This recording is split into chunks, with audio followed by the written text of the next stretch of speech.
என்ன பாக்குறீங்க?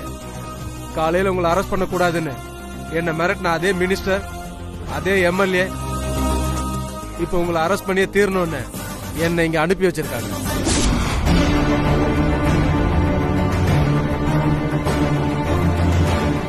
கிளம்பலாமா?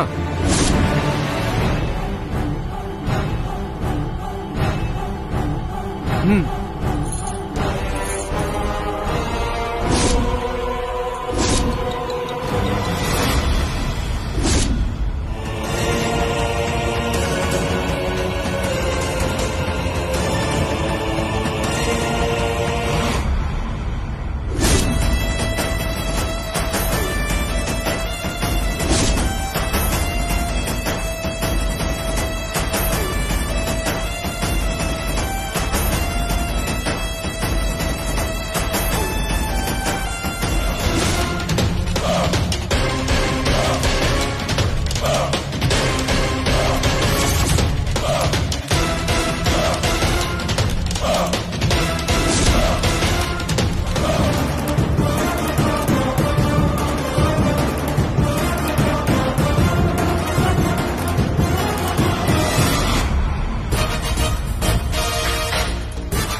என்ன ஆண்டாளம்மா, நான் ஒரு சாதாரண ஊராட்சி மன்ற தலைவி தானே. என்னாலலாம் உங்களை எதுவுமே செய்ய முடியாதுன்னு ரொம்ப நக்கலா பேசுனீங்க.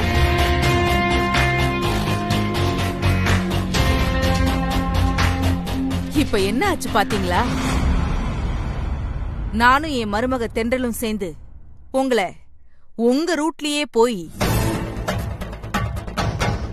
அதுவும் உங்களோட வீட்லயே வச்சு அக்யூஸ்ட்னு கன்ஃபார்ம் பண்ணி அரெஸ்டும் பண்ண வச்சிட்டோம். இப்ப உங்களை இப்படி பார்க்க எனக்கு எப்படி இருக்கு தெரியுமா?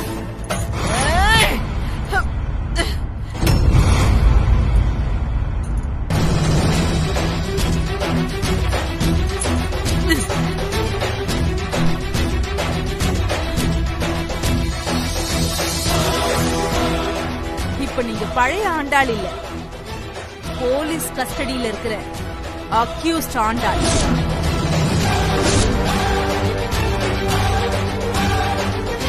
இந்த மாதிரி எல்லாம் நடந்துக்க கூடாது. அப்புறம் இதுக்கு ஒரு கேஸ ஃபைல் பண்ணிடுவாங்க. அக்யூஸ்ட உள்ள கூட்டிட்டு போங்க. மேடம் வாங்க மேடம், வாங்க மேடம்.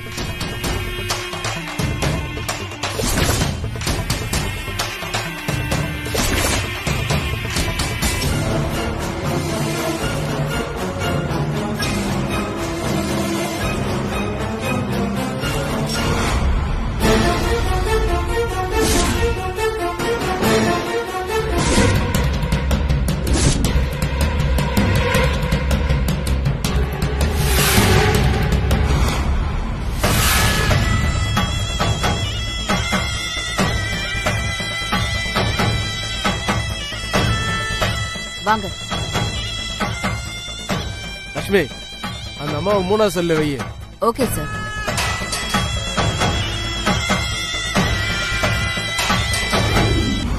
மா, யார் நீ? ஏய், கையடி. ஐயா இப்ப என்ன பண்ணிட்டாங்கன்னு கையெடுங்கிற? நான் யாருன்னு தானே உன்னை கேட்டேன். சொல்லு யாரு? உன்னை பார்த்தா பெரிய பணக்காரி மாதிரில தெரியுது. என்ன கேஸ்ல உள்ள வந்த? கடத்தல் பண்ணியா இல்ல கஞ்சா வித்தியா?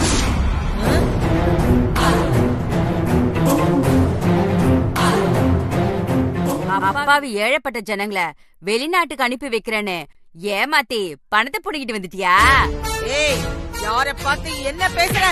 ஏய், என்ன கையெல்லாம் ஓங்குற? அப்படியே விட்டான்னு வச்சுக்கோ. பல்லெல்லாம் உடைஞ்சிரும். ஜாக்கிரதை. போலீஸ், போலீஸ், என்ன காப்பாத்துங்க. வாங்க. Police, police, constable, police, constable, police. Police ஸ்டேஷனுக்குள்ளே வந்துட்டு போலீஸ் போலீஸ்னு கூப்பிடுற? இங்க எல்லாருமே திருடங்க தான். என்னதான் கூவினாலும் எந்த போலீஸும் வராது. வா போலாம். வாமா. அச்சி வா. வா. விடுங்க. விடுங்க. நாங்க கேட்டதுக்கு பதிலே சொல்ல மாட்டீங்கற? உனக்கு என்ன அவ்ளோ திமிரா? சொல்லலன்னு வெச்சுக்க, அவ்வளவுதான் நீ. வாடி. கொன்றுவ உன்ன. ஜாக்கிரதை. சொல்லுங்க பாட்டி, தென்றலுக்கும் சித்துக்கும் ஆக்சிடென்ட் நடந்ததுக்கு நீங்க தான் காரணமா?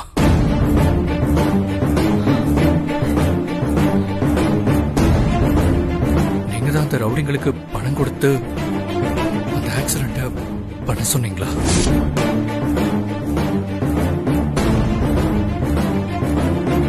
அதனாலதான் போலீஸ் உங்களை அரெஸ்ட் பண்ணிருக்காங்களா?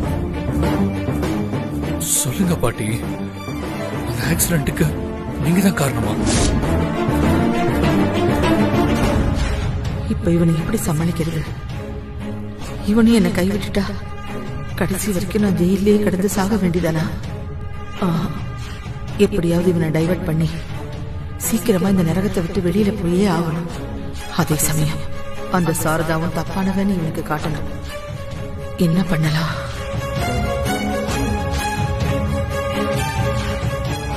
ஏன் பாட்டி அமைதியா இருக்கீங்க? சொல்லுங்க.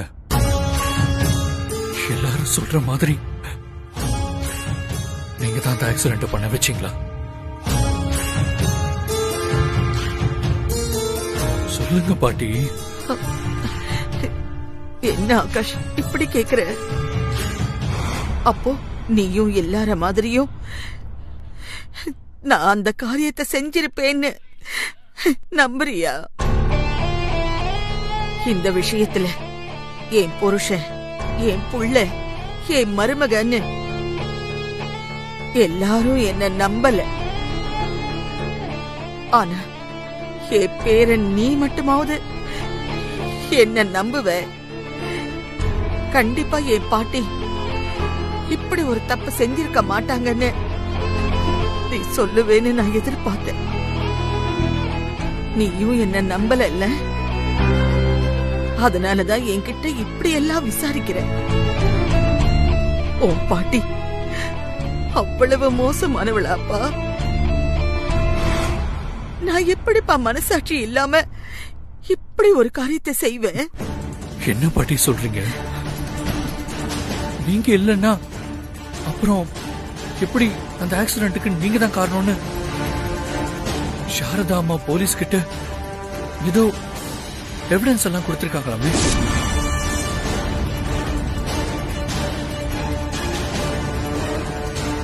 அந்த ஆக்சிடென்ட் பண்ண ரவுடிங்க கூட நீங்க சொல்லிதான் ஆக்சிடென்ட் பண்ணோன்னு போலீஸ் கிட்ட ஸ்டேட்மெண்ட் கொடுத்திருக்காங்க பாட்டி.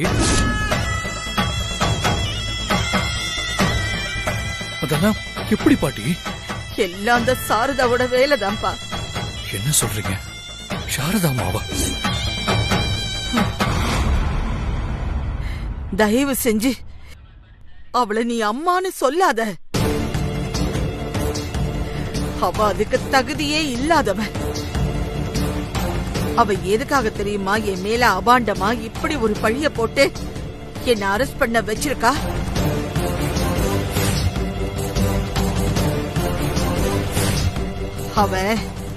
அவ பையன் சித்துவுக்கு தென்றல கல்யாணம் பண்ணி வைக்க ஆசைப்படுறான்.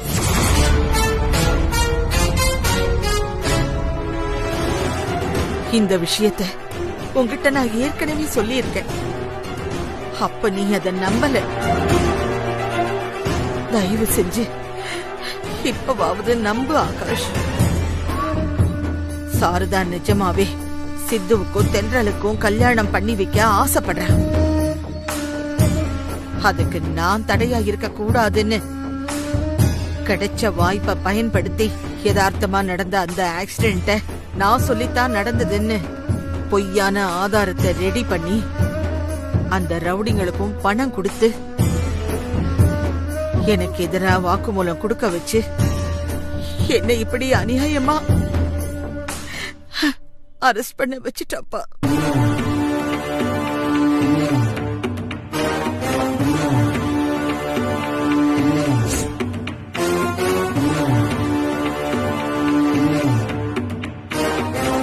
நான் இவ்வளவு விவரமா சொல்லியும் நீ இன்னும் இந்த பாட்டிய நம்பல.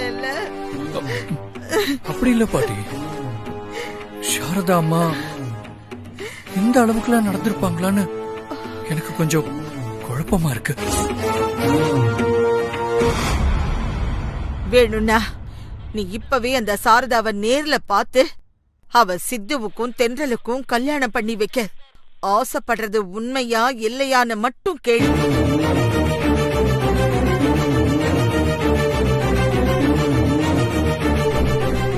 அதுக்கப்புறம் தெரியும் உனக்கு அந்த சாரதா எப்படிப்பட்டவன். ஓ ஆகாஷ், அந்த சாரதா இப்ப அவ பையன் கூட ஹாஸ்பிட்டல்ல தான் இருப்பா. போய் அவளை நேர்ல பார்த்து நான் சொன்னது உண்மையா இல்லையான்னு கேட்டுட்டு அதுக்கப்புறம் நீ என்ன வந்து பாரு.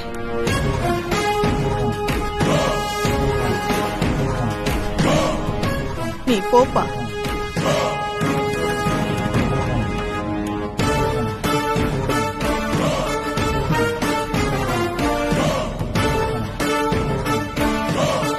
பாட்டி,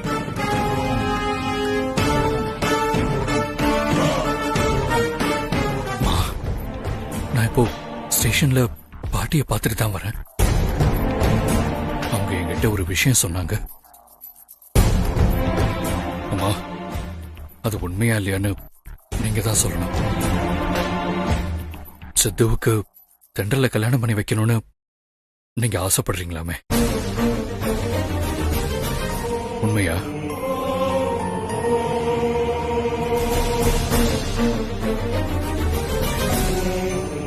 இந்த விஷயத்த பாட்டி என்கிட்ட ஏற்கனவே சொன்னாங்க. ஆனா அவங்க சொன்னதை நான் நம்பவே இல்லை. ஏன் தெரியுமா? கொஞ்ச நாளா நான் என் பாட்டியை விட உங்களை தான் பெருசா நம்புறேன்.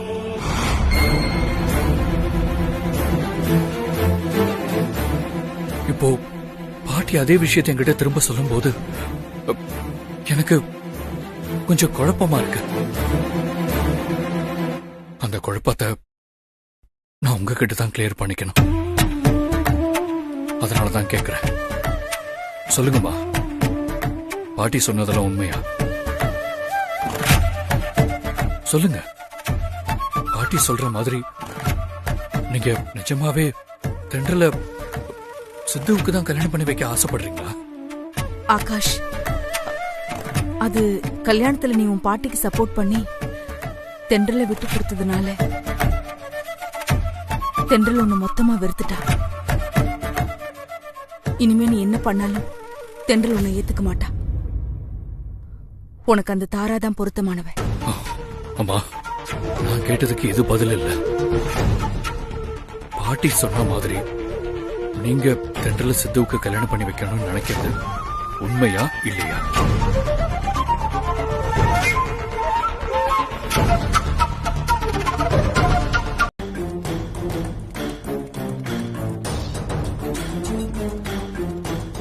சுலோச்சனா, அந்த அம்மாவை கூட்டம்.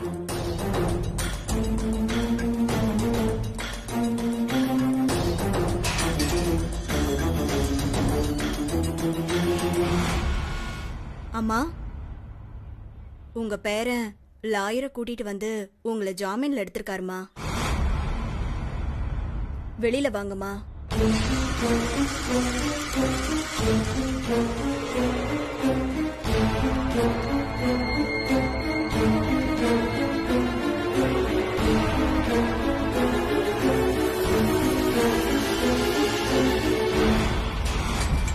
பாட்டி,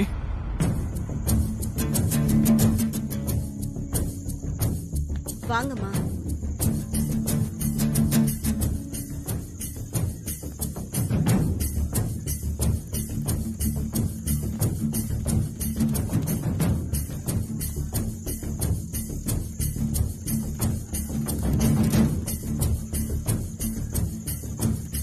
இதுல ஒரு கையெழுத்து போடுங்க.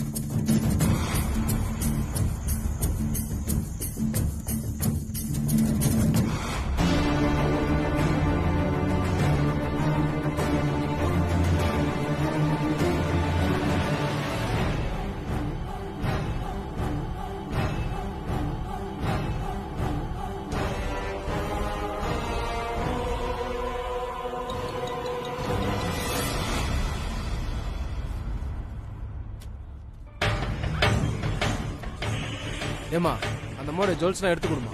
Okay sir. இத பாரு ஆகாஷ், உன் பாட்டியோட வயசு, கௌரவம், அந்தஸ்து, மரியாதை எதை பத்தியும் யோசிக்காம ஒரு நாள் முழுக்க உன் பாட்டிய லாக்அப்ல உட்கார வச்ச அந்த தென்றல் இன்னும் கொஞ்ச நாள்ல உன் பாட்டியோட சாவுக்கும் காரணமாக வாய்ப்பு இருக்கு.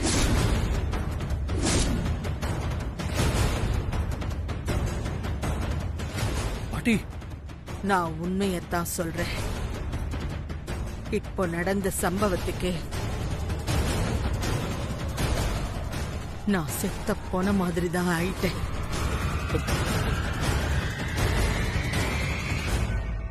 என் மானம், மரியாதை, அந்தஸ்து, கௌரவம் எல்லாம் மொத்தமா போயிடுச்சு. இதுக்கெல்லாம் காரணம் அந்த தென்றல் தான்.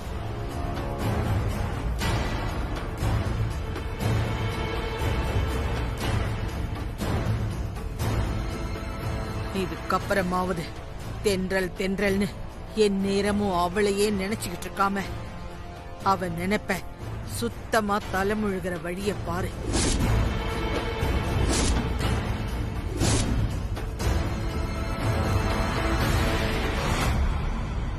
ஆகாஷ், இது நான் கோவத்துல சொல்ற வார்த்தையா நினைக்காத.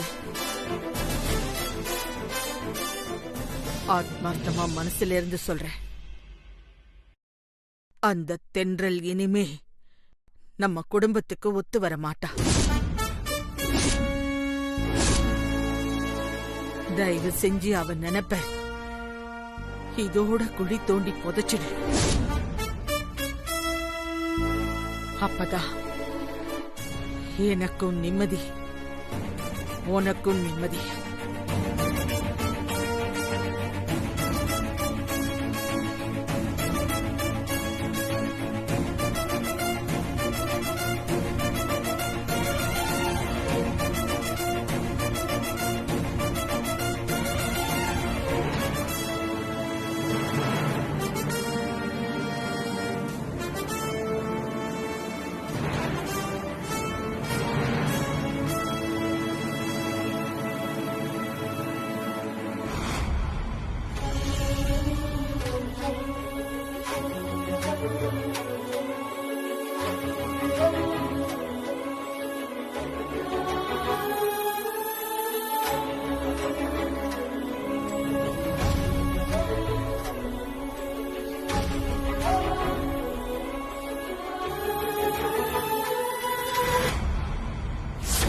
திரும்பவும் சொல்றேன், இனிமே நீங்க யாரோ நான் யாரோ உங்களுக்கும் எனக்கும் எந்த சம்பந்தமும் இல்லை. இனிமே தேவையில்லாம என்னை இங்க சந்திக்கிறேன் அங்க சந்திக்கிறேன்னு எப்பவும் எங்கேயும் வந்துடாதீங்க. அசிங்கப்பட்டுருவீங்க. நிஜமாவே உங்க மனசு உறுத்துறது உண்மையா இருந்தா உங்க பாட்டிய சுத்தமா ஒதுக்கி வச்சுட்டு அவங்கள மீறி என்ன உங்களால கல்யாணம் பண்ணிக்க முடியுமா? முடியாதுல்ல? அப்புறம் எதுக்கு திரும்ப திரும்ப என்ன தேடி வந்து டார்ச்சர் பண்றீங்க? நான் தான் உங்ககிட்ட தெளிவா சொல்லிட்டேன்ல, இனிமே நீங்க எனக்கு வேண்டாம் அப்படின்னு.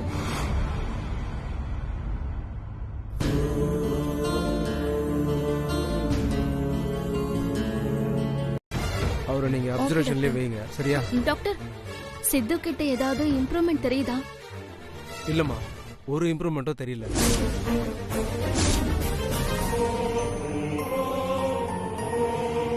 அவரை கான்சியஸ் கொண்டு வர்றதுக்காக எங்களால முடிஞ்ச எல்லா முயற்சியும் பண்ணிட்டோம். எந்த யூஸ்மே இல்ல. நாளுக்கு நாள் அவருடைய கண்டிஷன் டேஞ்சர் ஜோனுக்கு தான் போயிட்டு இருக்கு.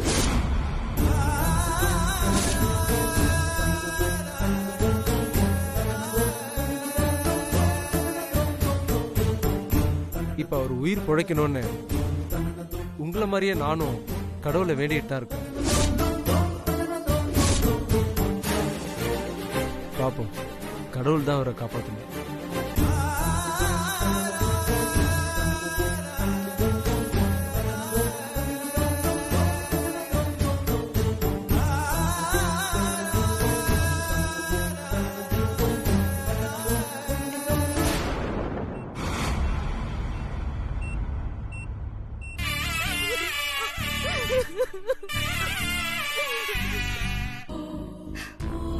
இது 92.7 பிக் எஃப்எம் டாப் 100 கலக்கல் ஹிட்ஸ் மாத்தி யோசி லைஃப் ஈஸி. நான் உங்க ஆர்ஜே தென்றல் பேசுறேன். இன்னைக்கு நிகழ்ச்சியில முதல் காலர் யாருன்னு பார்க்கலாமா? ஹலோ, நீங்க யார் பேசுறீங்க? எங்க இருந்து பேசுறீங்கன்னு சொல்லுங்க. மேடம், நான் சித்து பேசுறேன்.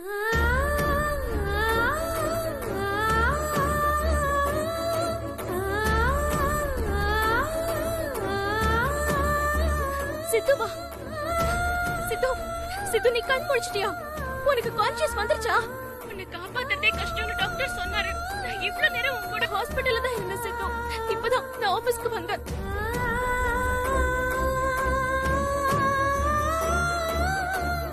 நான் கிளம்பி வந்ததுக்கு அப்புறம் தான் கண் முழிச்சியா?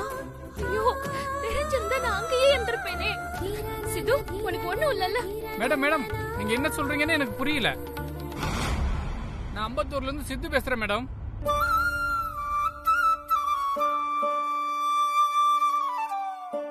எனக்கு தெரியலையா மேடம்? வழக்கமா இந்த ப்ரோக்ராம்ல ஃபர்ஸ்ட் கலரா நான் தான் மேடம் வருவேன். என்னுடைய முழு பெயர் சித்திரை செல்வன். நீங்களா? ஆமா மேடம், நான் தான். நீங்க எந்த சித்து நினைச்சீங்க? நான் என் ஃப்ரெண்ட் சித்துன்னு நினைச்சேன். மேடம், அவருக்கு என்னாச்சு?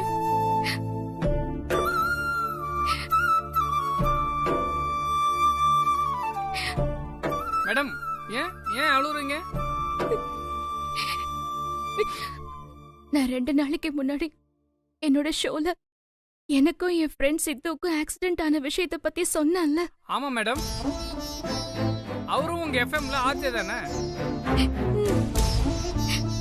அதே சித்து தான். அவர் இப்போ ஹாஸ்பிட்டல்ல படுத்து படுக்கை அப்படியே இருக்காரு. என்ன மேடம் சொல்றீங்க? இத்தனை நாள் ஐயோ இன்னும் கான்சியஸ் வரலையா?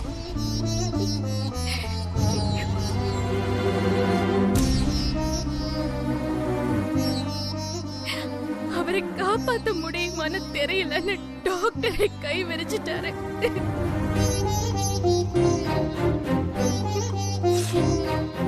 அதான் சித்து நினைப்புல ஆபீஸ்க்கு வந்த. நீங்க சித்துன்னு சொன்னதும் நான் கன்ஃபியூஸ் ஆயிட்டேன். சாரி. எதுக்கு மேடம் இதுக்கெல்லாம் சாரி? சித்து சார் உங்களுக்கு மட்டும் முக்கியமானவர் இல்ல, எங்களுக்கும் முக்கியம் தான் மேடம். அவர் சீக்கிரம் குணமாகணும்னு நான் கடவுள்கிட்ட ப்ரே பண்ணிக்கிறேன் மேடம்.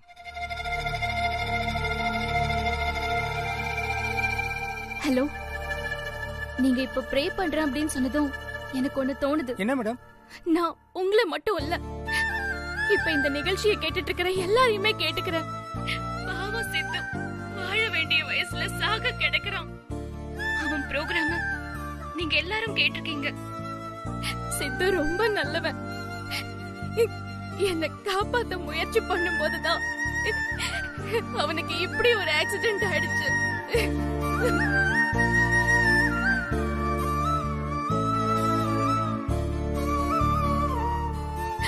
அவன் உங்களோட அண்ணனா, தம்பியா, மகனா, பேரனா, ஃப்ரெண்டா நினைச்சு அவனுக்கு சீக்கிரமா கான்சியஸ் வந்து கண் முழிக்கணும்னு எல்லாரும் ஒரு 2 நிமிஷம் கடவுள்கிட்ட ப்ரே பண்ணுங்க ப்ளீஸ்.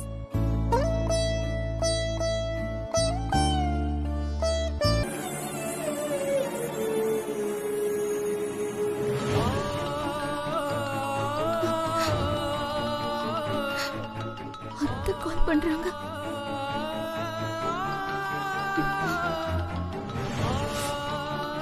ஓகே நேர்களே, இப்போ ஒரு சின்ன பிரேக். அத்தை சொல்லுங்க. தென்றல், சித்து கண்ணு முழிச்சிட்டாமா?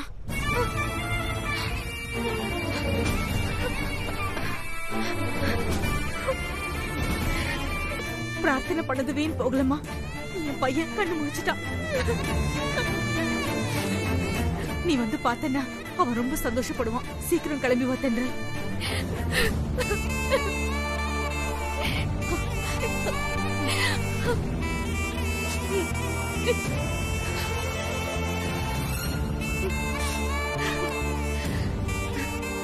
வணக்கம் நேர்களே, நம்ம எல்லாரோட பிரார்த்தனையும் வீண் போகல.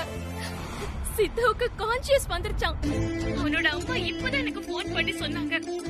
உங்க எல்லாருக்கும் அந்த கடவுளுக்கும் ரொம்ப நன்றி. எதுக்கு சித்து என்ன காப்பாத்தணும் அப்படின்னு நினைச்ச? என்னால தானே உனக்கு இப்படி ஒரு நிலைமை.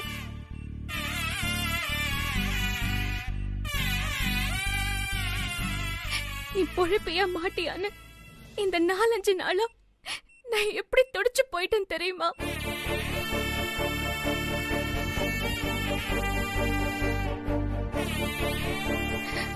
எதுக்காக என்னை காப்பாத்தணும்னு நினைச்ச?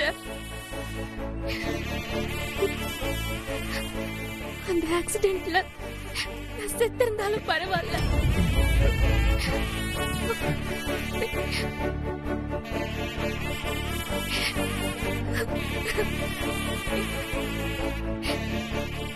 நீங்க உயிரோட இருக்கிறதுனாலதான் நான் உயிரோட இருக்கேன்.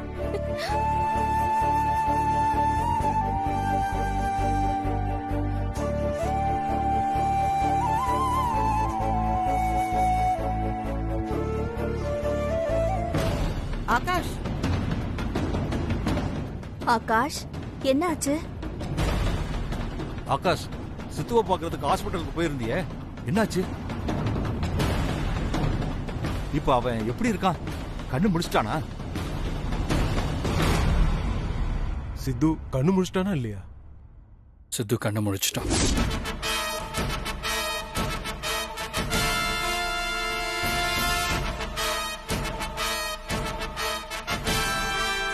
சித்து கண்ணு முடிச்சிட்டானா?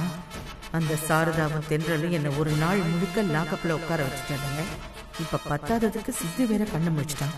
இனிமே இவளுங்க அட்டகாசம் ஆட்டமும் தாங்க முடியாத.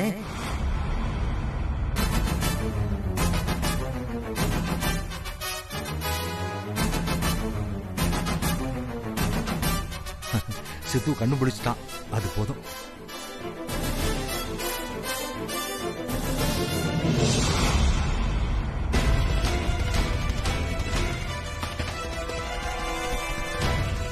ஆகாஷ், அதான் கடவுள் புண்ணியத்துல சித்து கண்ணு முடிச்சிட்டான்ல, அப்புறம் ஏன் நீ ஒரு மாதிரி டல்லா இருக்கப்பா?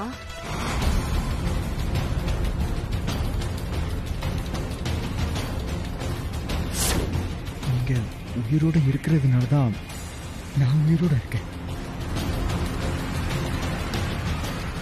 ஏன்னா என் உயிரே நீங்க தாங்க.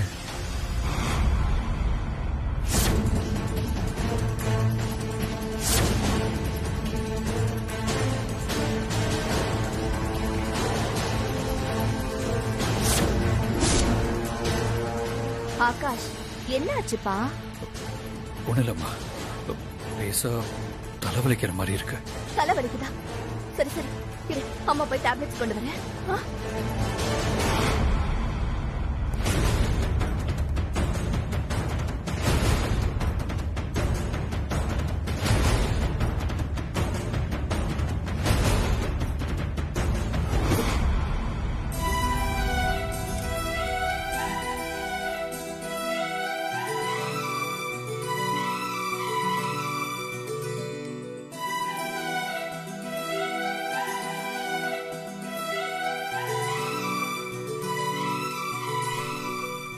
இன்னும் கொஞ்சம் சாப்பிடுப்பா.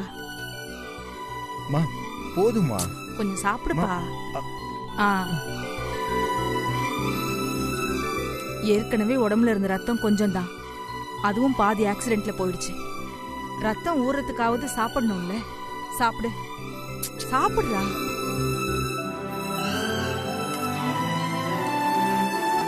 ஆனா ஒண்ணுடா சித்து, உனக்கு இப்படி ஆக்சிடென்ட் ஆனதை நினைச்சு ரொம்ப வருத்தப்பட்டேன். ஆனா இந்த ஆக்சிடென்ட்லயும் ஒரு நல்லது நடந்திருக்கு. மா என்னம்மா சொல்ற?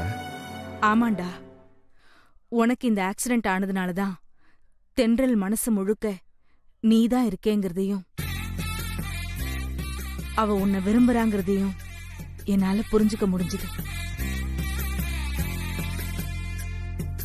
தென்றல் அப்படியே கண் கலங்கி உன் நெத்தியில அழுத்தமா ஒரு முத்தம் கொடுத்தாலே அதுக்கு என்ன அர்த்தம்?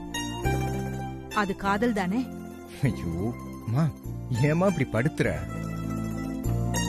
4-5 நாளா மூச்சு பேச்சு இல்லாம கோமா ஸ்டேஜ்ல இருந்தனா, திடீர்னு கான்சியஸ் வந்து கண் முழிச்சதும் ஏதோ ஒரு எமோஷனல்ல அவங்க தன்னை அறியாம என் நெத்தில முத்தம் கொடுத்திருப்பாங்க. அத போய் காதல் அது இதுன்னு சொல்லிட்டு இருக்க. இங்க பாருமா, இப்ப இல்ல இனி எப்பவுமே தென்றலை பொறுத்த வரைக்கும் நான் அவங்களோட பெஸ்ட் ஃப்ரெண்டு மட்டும்தான்.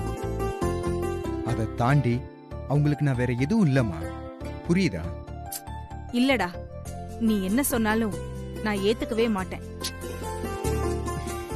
ஏன்னா ஒரு ஃப்ரெண்டுக்கு இப்படி ஒரு பிரச்சனை வந்தா யாரா இருந்தாலும் கொஞ்சம் பதறுவாங்க, கண்ணீர் விட்டு அழுவாங்க, முடிஞ்சா கொஞ்சம் பண உதவி கூட பண்ணுவாங்க. அதுக்காக நெத்தியில முத்தம்லாமா கொடுப்பாங்க?